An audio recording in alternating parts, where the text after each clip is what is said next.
Hi, hello, my name is Andrew Payton. I'm doing the assignment for Module 9.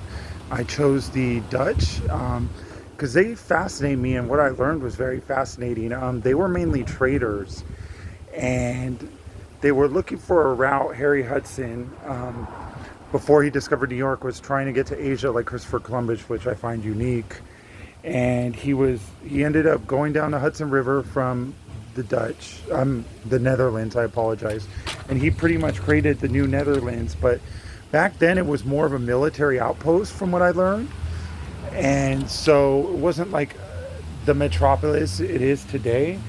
What I find interesting too is out of like all the Europeans who came, like the Spanish were very aggressive, and so were the English to the natives, whereas the Dutch were able to have a fur trade with them in the New York area on the East Coast, and they had a pretty good relationship. I mean, there was violence a little after, but compared to the other ones, it was a lot better.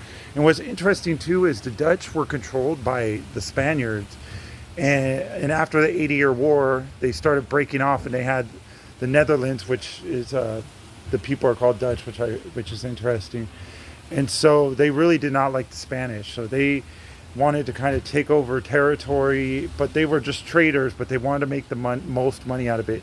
And they were responsible for the banking system. They were responsible for the development of capitalism because they invented the joint stock company, where I think they're called battoons, where their shareholders were, each shareholder would throw in money in this Dutch East India and Dutch East West India.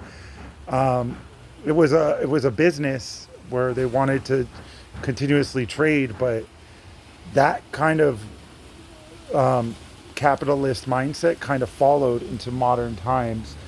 I also felt they were religiously tolerant towards most people, because a lot during that time the Catholic and the Protestants broke off. Martin Luther in 1514 or 15, I could be wrong, pretty much started with the 95 Thesis, and then from there the Protestants kind of broke off, came to America, kind of migrated all over, and the Dutch at first kind of treated like people openly and to come in, but down the line,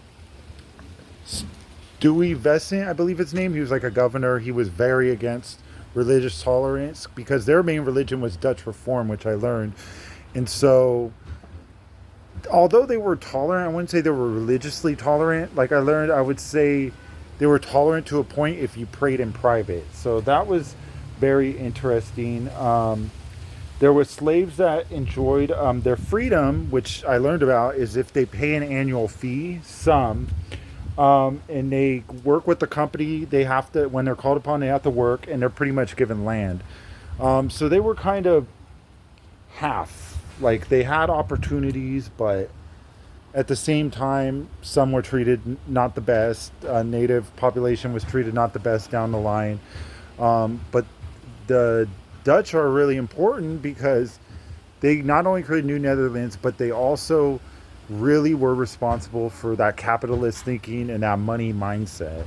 Whereas like the English and Spanish and French were very aggressive. So I thank you and have a good day.